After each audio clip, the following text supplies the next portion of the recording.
ನಾವು ಕನಸು ಕಾಣ್ತೀವಿ ರೀ, ನಮ್ಮ ಕನಸು ಬೇರೆ. ನಮ್ಮ ಕನಸು ಯಾವ ನನಸಾಗಲ್ಲ. ಯಾಕೆ? ಒಂದು ಕನಸು ಕಂಡ್ರೆ ನನಸಾಗೈತನ್ರಿ ನೀವು, ಹೌದ್ರಿ? ನೀಲಮ್ಮ ತಾಯಿ ಕಂಡಿದ್ದು ಒಂದ ಕನಸ. ಅದಕ್ಕೆ ಅಕ್ಕ ಮಹಾದೇವಿ ಅಂತಾಳೆ ಏನಂತ, ಅಕ್ಕ ಕೇಳವ್ವ ನಾನು ಒಂದ ಕನಸ ಕಂಡೆ, ಅಕ್ಕಿ ಅಡಕೆ ತೆಂಗಿನಕಾಯಿ ಕಂಡೇನವ್ವ ಚಿಕ್ಕ ಚಿಕ್ಕ ಜಡೆಯ ಸುಲಿಪಲ್ಲ ಗೊರವ ಭಿಕ್ಷೆಗೆ ಬಂದುದ ಕಂಡೇನವ್ವ ಅಂತೇಳಿ ಅಕ್ಕ ಮಹಾದೇವಿ. ಆಕೆ ಕಂಡಿದ್ದು ಒಂದ ಕನಸ, ನನಸಾಯ್ತು.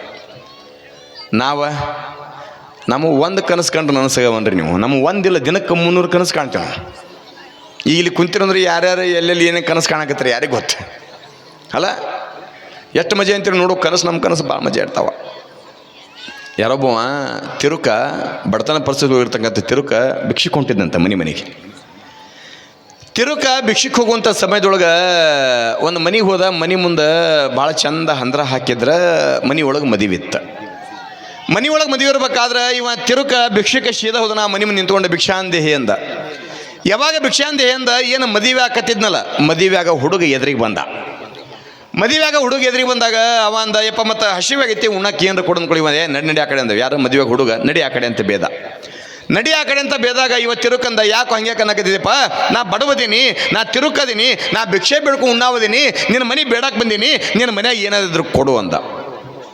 ಅಂದ್ಕೊಳ್ಳೆ ಅವ ಅಂದ, ನಿನಗೆಲ್ಲ ಕೊಡ್ಕೊಳ್ಳಿ, ನನಗೆ ಚಿಂತೆ, ನಡಿ ಆ ಕಡೆ ಅಂದವ. ಯಾಕೆ ಅಂತ ಕೇಳಿದ್ವಿ ತಿರುಕ. ಭಿಕ್ಷುಕ ಯಾಕೆ ಅಂತ ಕೇಳಿದಾಗ, ಅಲ್ಲೋ ಗೊತ್ತಿಲ್ಲ ನಿಂಗೆ ಏನು, ನನ್ನ ಮದುವೆ ಕಷ್ಟ, ನನ್ನ ಮದುವೆ ಚಿಂತೆ ನನಗೆ ಗೊತ್ತೈತಿ, ನಡಿ ಆ ಕಡೆ ಅಂದವ. ಮತ್ತು ಇನ್ನೂ ಮದುವೆ ಆಗಿಲ್ಲ, ನೆನಪಿರಲಿ ಮಗ, ಇನ್ನೂ ಮದುವೆ ಆಗಿಲ್ಲ. ಇವತ್ತು ತಿರುಕಂದ ಇನ್ನೂ ಮದುವೆನೂ ಆಗಿಲ್ಲ. ಮದುವೆ ಆಗ್ಲಾರ್ದು ಇಷ್ಟು ಓಡಾಡಕ್ಕೆ ಹಚ್ಚತ್ತಲ್ಲ ಅವ್ನ ತಲೆಗೆ ಅದ ಕುಂತೆ. ಯಾರಿಗೆ? ಭಿಕ್ಷುಕನ ತಲೆಗೆ ಅದ ಕುಂತೆ. ಮದುವೆ ಆಗ್ಲಾರ್ದನ ಇಷ್ಟು ಓಡಾಡಕ್ಕೆ ಹಚ್ಚತ್ತಂತಂದ್ರೆ ನಮ್ಮ ಮದುವೆ ಆದರೆ ಹೆಂಗೆ ಇರೋಕ್ಕಿಲ್ಲ ಅಂದ್ಕೊಂಡು ಅವನ ಆ ಮನೆ ಬೆಟ್ಟ ಒಂದು 8-10 ಮನೆ ಭಿಕ್ಷೆ ಬೇಡ್ಕೊಂಡು ಹೋದ. ಬ್ಯಾಸಿಗೆ ಸಮಯ, ದೊಡ್ಡದೊಂದು ಬಾವಿ ಮುಂದೊಂದು ಚಲೋ ಬೇವಿನ ಗಿಡ ಹುಟ್ಟಿತ್ತು ದಂಡಿಗೆ. ಅಲ್ಲೊಂದು ಸಣ್ಣ ಕಟ್ಟಿತ್ತು.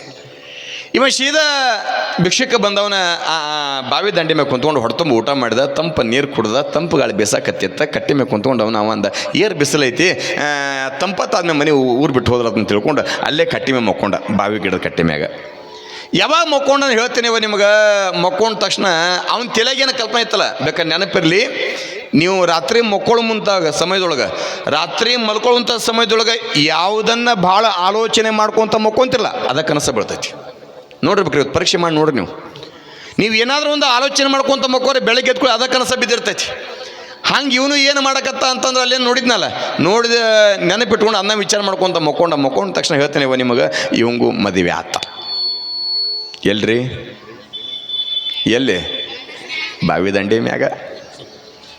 ಮದುವೆದಂಗೆ ಆತ, ಸಂಸಾರ ಜೀವನ ನಡೆದಂಗೆ ಆತ, ಹೆಂಡತಿ ಗರ್ಭವತಿ ಆದ್ಲ, ಹೆರಿಗೆ ತವ್ರ ಮನೆಗೆ ಹೋದ್ಲ, ಒಂದು ಹಡದ ಬಿಟ್ಲ. ಎಲ್ರಿ? ಬಾವಿ ದಂಡ್ಯಾಗ.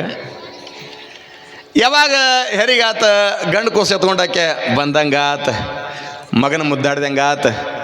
ಎಲ್ರಿ? ಎಲ್ಲಿ? ಬಾವಿ ದಂಡೆ ಮ್ಯಾಗ. ಹೊಳ್ಳಿ ಮತ್ತೆ 2ನೇದು ಹೆರಿಗೆ ಹೋದಂಗೆ ಆತ. ಹಿಂಗೆ ಒಂದಲ್ಲ 2 ಅಲ್ಲ 3 ಮಕ್ಕಳನ್ನ ಹಡ್ಕೊಂಡು ಬಂದಂಗೆ ಆತ. 3 ಮಕ್ಕಳನ್ನ ಹಡ್ಕೊಂಡು ಬಂದಾಳ. ಬಗಲಾಗ ಒಂದು ಕೈಯಾಗ ಆಡಿ ಹಿಂಗೆ ಯಾವಾಗ ಹಿಡ್ಕೊಂಡು ಬಂದಾಳ. ಇವ ಮಕ್ಕೊಂಡ ತಕ್ಷಣ ಆಕೆ ಅಂದ್ಲು, ಅಲ್ರಿ ಇಟ್ಟು ಜಾಗ ಐತಿ, ಇಟ್ಟು ದೊಡ್ಡ ಜಾಗದೊಳಗೆ ನೀವು ಒಬ್ಬರ ಮಕ್ಕೊಂಡು ಒಂದು ಮಕ್ಕಳಲ್ಲಿ ಮಲಗಿಸ್ಲಿ, ನಾ ಎಲ್ಲಿ ಮಕ್ಕೊಳ್ಳಿ, ಒಂಚೂರು ಹತ್ತ ಸರ್ರಿ ಅನ್ಲಕ್ಕೆ. ಎಲ್ರಿ? ಎಲ್ಲಿ? ಕನಸ್ನ್ಯಾಗ. ಅವ ಒಂಚೂರು ಸರ್ಕೊಂಡ, 1ನೇ ಮಗ ಮಕ್ಕೊಂಡ, ಇನ್ನೊಂಚೂರು ಸರ್ರಿ ಅನ್ಲಕ್ಕೆ. 2ನೇ ಮಗನ ಮಲಗಿಸಿದ್ಲ. ಎಲ್ರಿ?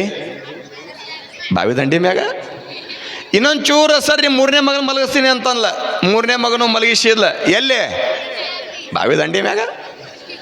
ಆಕೆ ಅಂದ್ಲು, 3 ಮಕ್ಕಳು ಮಕ್ಕೊಂಡವ, ನೀವು ಮಕ್ಕೊಂಡ್ರು ಅಂತ, ನಾ ಎಲ್ಲಿ ಮಕ್ಕಳು, ಇನ್ನೊಂಚೂರು ಅತ್ತ ಸರ್ರಿ ಅಂತ ತಿಳ್ಕೊಂಡು ಅನ್ನೋದು ಅಟ್ಟತ್ರ ಇವ ಸೀದಾ ಬಾವಿಗೆ ಬಿದ್ದಿದ್ದಂತ. ಬಾವಿಗೆ ಬಿದ್ದ ತಕ್ಷಣ ಎದ್ದು ನೋಡ್ತಾನ, ಹೆಂಡತಿ ಇಲ್ಲ, 3 ಮಕ್ಕಳು ಇಲ್ಲ. ಅವಂದ, ಮದುವೆ ಹಾಕಿನ ಮುಂಚೆಕ ಬಾವ್ಯಾಗ ಕೆಡವೈತಿ, ಅದ ಮದುವೆ ಹಾಕಿನ ಮುಂಚೆಕ ಬಾವ್ಯಾಗ ಕೆಡವೈತಿ, ಮದುವೆ ಆದ ನಂದ ಭಾಳ ಚಲೋ ಬಿಡೋದಂತವ. ಯಾಕೆ? ನಮ್ಮ ಕನಸು ಹಿಂಗೆ ಇರ್ತಾವ.